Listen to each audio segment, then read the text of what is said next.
Today's headlines. Health Secretary Francisco Duque says President Noynoy Aquino should clarify his involvement in the dengue vaccine fiasco. The autonomous region in Muslim Mindanao launches a 6-year development blueprint to boost growth in the region. A town in Pangasinan aims to beat the world record for the biggest rice cake mosaic. And police undergo spiritual reformation by reading the Bible as the PNP rejoins the war on drugs. Good day, I'm William Theo. Welcome to the PNA Newsroom.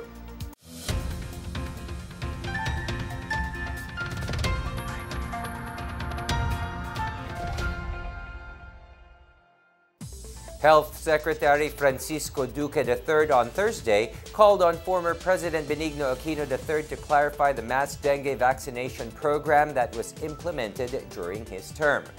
Duque said it would be better if Aquino would help shed light on what transpired prior to the Department of Health's launch of the program back in April 2016. He cited in particular Aquino's meeting with officials of vaccine manufacturer Sanofi Pasteur back in December 2015 before the school-based vaccination program was rolled out in the Philippines. Duque said he believes that Sanofi was not being totally transparent when it explained the potential ill effects of the dengue vaccine. In its recent media conference, Sanofi officials downplayed the supposed definition of severe manifestations of dengue.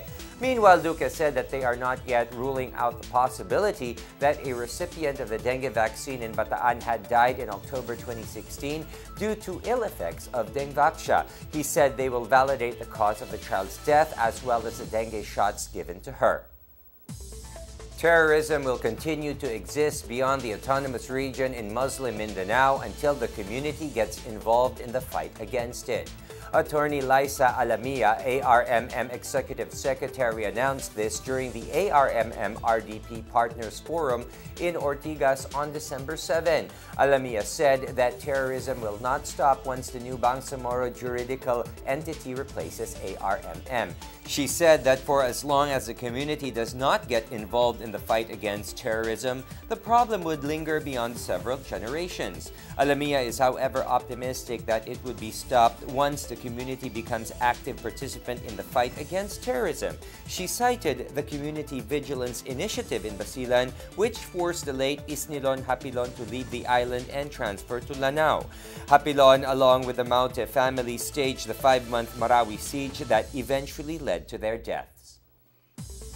Justice Secretary Vitaliano Aguirre II ordered the filing of a formal petition before the Regional Trial Court to legally declare the Communist Party of the Philippines and the New People's Army as terrorists. Aguirre said he will direct the OIC Prosecutor General of the National Prosecution Service to form a team to draft and file a petition. Aguirre announced this after President Duterte signed the proclamation formally designating the CPP-NPA as a terrorist organization. Under the law, affiliate revolutionary groups of the CPP-NPA would now also be considered terrorist groups, and anyone proving to be financing them would be held liable. Presidential spokesperson Harry Roque said the court must classify the CPP-NPA as a terrorist group under the Human Security Act for the group to be considered as such under domestic laws and under relevant UN Security Council resolutions. The Senate Committee on Foreign Relations approved the Framework Agreement on Partnership and Cooperation, or PCA, between the European Union and the Philippines. Committee Chair Senator Lauren Legarda said she is ready to sponsor the pact with EU along with 2 other agreements with Germany and Sweden before the Senate goes on a break next week. The idea of PCA was first broached in 2004 when the EU proposed to upgrade its relations with ASEAN member states. Legarda said the Philippines must push forward for its ratification as chairman of ASEAN for 2017. Among the benefits of PCA are customs and trade facilitation, cooperation in combating illegal drugs, cooperation in combating terrorism and transnational crimes, migration, and maritime labor. Legarda said the PCA will also allow better cooperation on political, economic, and development issues. EU Ambassador to Manila Franz Jessen meanwhile said the committee approval is a symbolic step towards the strengthening of Philippine-EU relationships. The autonomous region in Muslim Mindanao launched a 6-year development blueprint to boost economic growth and other sectors. Officials are aligning the region's goals with those of the Duterte administration. Here's our report. The autonomous region in Muslim Mindanao launched its development blueprint that aims to boost economic growth in the region over the next 6 years. ARMM's Regional Development Plan, or RDP, targets to increase the region's gross regional domestic and reduce poverty incidence by 2022.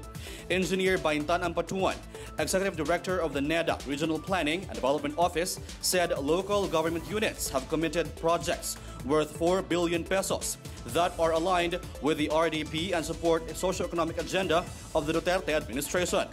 Ampatuan said investments continue to pour in despite the problem in peace and security due to the effort of the national government. Aggregate investments into the region have reached 17 billion pesos from 2012 to 2017. ARMM Executive Director Attorney Liza Masuhod Alamia said the RDP is expanding economic opportunities in the agriculture, forestry, and fisheries as niche sectors of the region. Other targets of the development blueprint include human capital development, access of ARMM communities to basic services, open and inclusive governance, and just and lasting peace, among others. For the PNA Newsroom, I'm Rom Dulfo. The Bangko Sentral ng Pilipinas is using recycled plastic utensils and plastic bottles for its main outdoor Christmas tree to decorate the main office in Manila this year.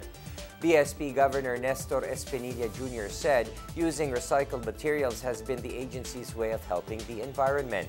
Aside from plastic utensils, other recycled materials used for this year's decorations are used iron bars, scrap bars, and rope lights, he said. The recycled Christmas tree was presented during the lighting ceremony Thursday night.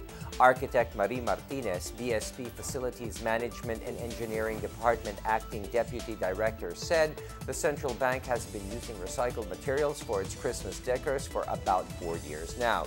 She said collecting and cleaning the materials as well as conceptualization starts as early as January. Martinez said using recycled materials is among the advocacies of the BSP to help the environment and make the decorations cost-effective. Still to come, local government units are urged to invest in climate-smart agriculture. A town in Pangasinan aims to beat the world record for the biggest rice cake mosaic. These and more when the PNA Newsroom continues.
The provincial government of South Cotabato has collected nearly 17 million pesos in mining and quarry taxes in 10 months this year. Siegfried Fabiano, a provincial environment management office head, said total collection from January to October increased by around 1.25 million pesos. Their 10-month collection for mining, sand, and gravel tax reached 16.9 million pesos, 15.75 million last year. They posted their highest tax collection for the year in October, worth 2.1 million pesos. Flaviano said, with more revenues expected to come in until the end of the year, they are now sure of exceeding last year's collection. Out of the total tax collections for the period, he said the provincial government share has increased to 6.66 million pesos. Flaviano said the local government is just around 1.7 million pesos short of its total collection target of 18.7 million. A think tank urged local government units to invest in the development of a climate-smart agriculture that fits the needs of the community. A new policy note from the Philippine Institute for Development Studies, or PIDS, analyzed chronic food poverty and how it is affected by weather variability. It is found that food poverty is higher for households that experience rainfall deviation than for similar households that do not. The PIDS said community-based development of agricultural and livelihood practices harnesses can improve climate change adaptation. The study said the Climate Change Commission can enhance their technical assistance by providing LGUs an annual technical workshop on crafting proposals with strong climate change adaptation initiatives. It further called on the government to explore adaptive social protection initiatives that support pro-poor climate change adaptation and disaster risk reduction, such as Pantawid Pamilyang Pilipino program. The Department of the Interior and Local Government in Negros Oriental has yet to receive a copy of the order to dismiss and disqualify Governor Roel Degamo from public office. Degamo was dismissed for the alleged misuse of the 10 million intelligence fund from the province despite not being part of the approved 2013 budget. Provincial DILG officer Dennis Quiñones said they cannot act without the order issued by the Office of the Ombudsman. Quiñones, however, said the Ombudsman decision is not yet final and subject to appeal. The Ombudsman ordered the dismissal of Degamo after he was found guilty of grave misconduct for the alleged misuse of the province's 2013 budget. Degamo is already serving a 90-day preventive suspension for another case involving alleged misuse of the province's calamity fund. Meanwhile, Oscar Valdivieso Matalam, Cotabato Vice Mayor, was suspended by the Ombudsman for failing to disclose the true amount of his properties in a statement of assets, liabilities, and net worth. The 30-day suspension of Valdivieso started on Monday, December 4. DILG Cotabato Provincial Director Ali Abdullah said Valdivieso's case stemmed from his miscalculation in the amount of the properties he declared in his SAL-N. The Ombudsman had deemed a case of simple negligence. The municipal government of Calasiao, Pangasinan is celebrating the annual Puto Festival with a shot at the world record of the biggest rice cake mosaic. Here's our report. Tourists flocked to Calasiao, Pangasinan for the Puto Festival today, December 8, as the municipal government installed a rice cake mosaic more than 200 square meters. Melanio De Vera, Executive Committee Chairman of this year's Puto Festival, called on all townsfolk to help the municipality of Calasiao put up the new world's largest rice cake mosaic record in the Guinness World Records. The existing biggest rice cake record of 12 feet in diameter is currently being held by Mapugo, South Korea, which it garnered during the 12th World Rice Food Festival on October 7, 2007. More than 100 traditional puto makers were mobilized this year to prepare the rice cake mosaic. Representatives of the London-based Guinness World Records were invited to witness the record-breaking feat. Calasiao, a first-class town of Pangasinan, has adopted puto as its one town, one product. Dubbed as the white gold of Calasiao, the small round rice cakes have made the town famous all over the world. For the PNA Newsroom, I'm Ben Tishorna. The Catholic Bishops' Conference of the Philippines announced the death of Iligan City Bishop Elenito Galido on Tuesday at age 64. Galido was rushed to the Mercy Hospital last week and has been in a coma at the intensive care unit until his death. Galido was undergoing medication after he was diagnosed with cirrhosis of the liver a few years ago. He was also diabetic.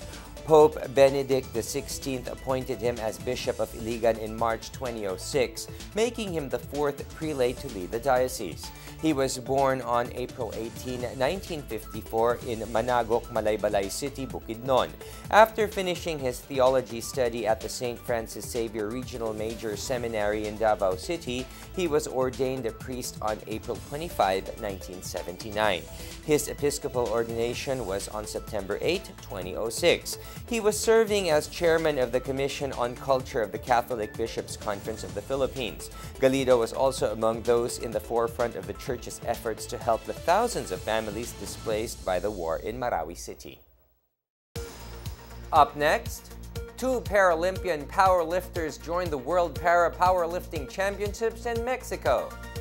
Police undergo spiritual reformation by reading the Bible as the PNP rejoins the war on drugs. These and more when the PNA Newsroom returns.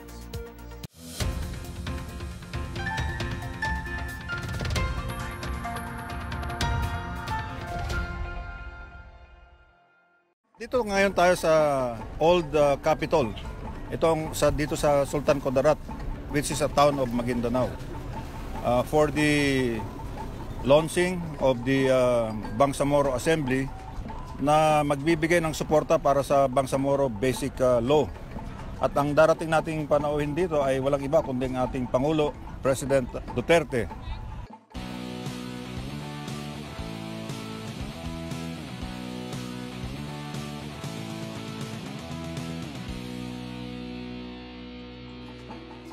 Yung bagong version ngayon ay yun ang babalangkasin sa Kongreso.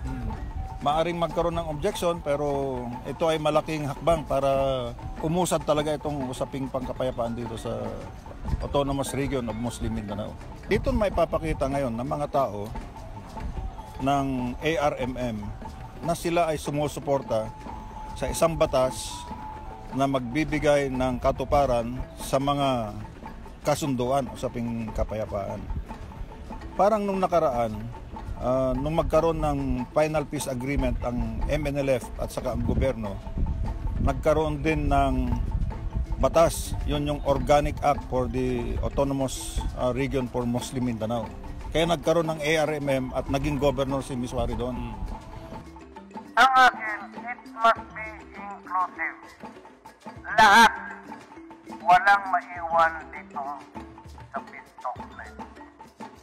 MIMF, MNLF, lahat na lumat, kailangan kasali. So, peace agreement pero may law that will implement the agreement. Yung Organic Act noon ng ARMM nagkaroon ng plebisito. Ito ring BBL na to, pag naipasa ng Kongreso, babalik ulit dito para magkaroon ng plebisito. Magandang senyales na nakikita natin na umaabot na sa kulang-kulang na 700,000 ang sumusubaybay ngayon itong activity na to, itong okasyon na to. Para pagdating ng referendum para sa BBL, pagpasado na sa Congress, ay mapapadali, maraming boboto. But I will only work with one thing in mind. There must be one nation for all and one republic for all. The Republic of the Philippines for all of us, Moro and Christian. Malaga ho dito ay naging successful yung pagtitipon ng mga Bangsamoro people dito, MILF, MNLF, yung mga sultan, para mas malaki po ang chance at posibilidad na maisakatuparan yung Bangsamoro Basic Law at maitatag na yung Bangsamoro Autonomous Region.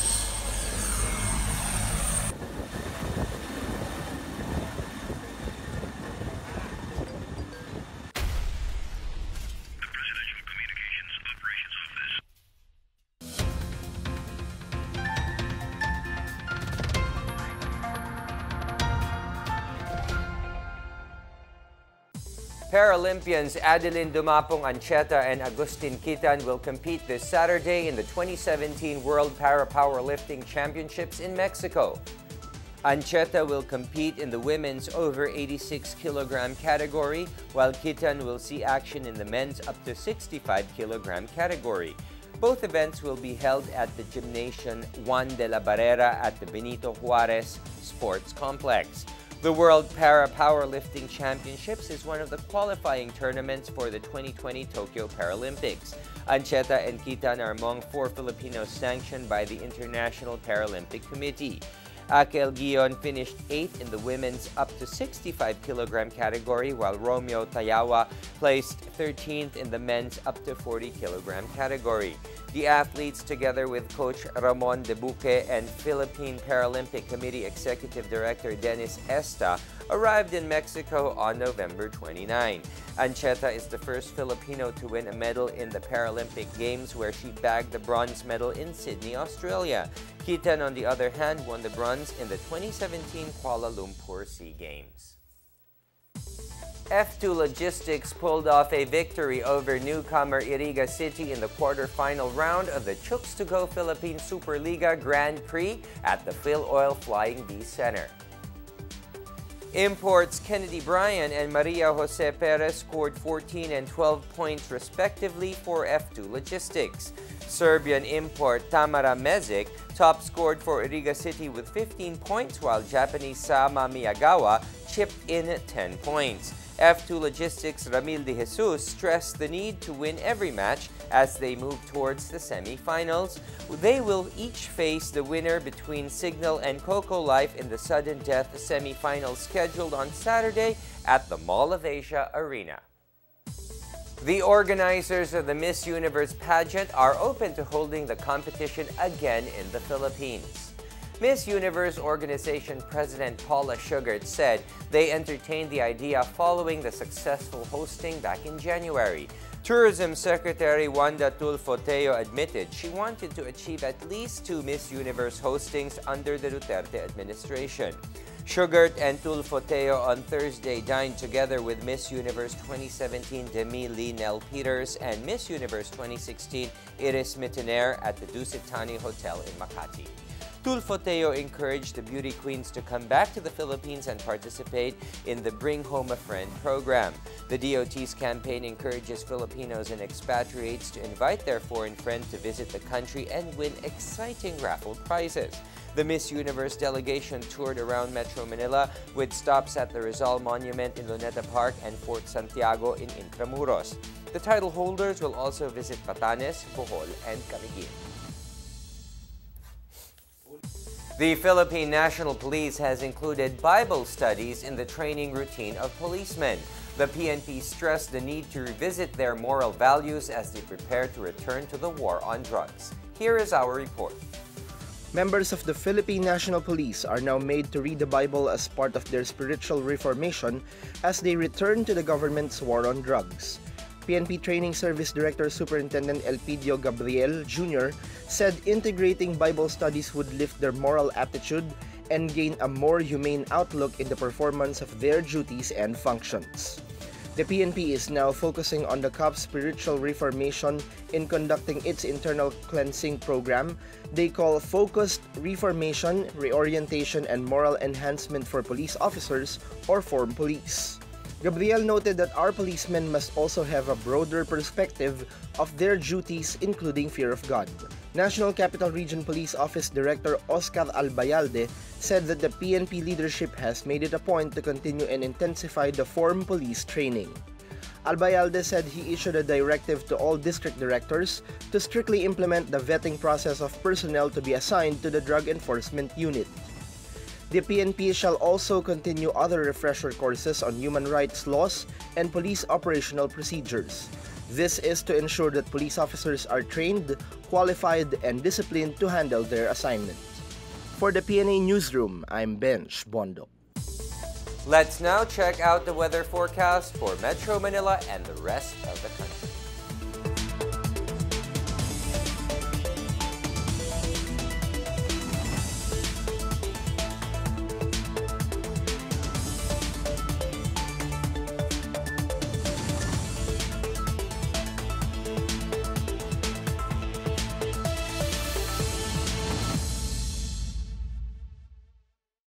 Let's take another look at today's headlines. Health Secretary Francisco Duque says President Noynoy Aquino should clarify his involvement in the dengue vaccine fiasco. The autonomous region in Muslim Mindanao launches a 6-year development blueprint to boost growth in the region. A town in Pangasinan aims to beat the world record for the biggest rice cake mosaic. And police undergo spiritual reformation by reading the Bible as the PNP rejoins the war on drugs. The holidays are coming soon. It's 17 days before Christmas. For more stories, please log on to www.pna.gov.ph or visit the PNA page on Facebook and Twitter.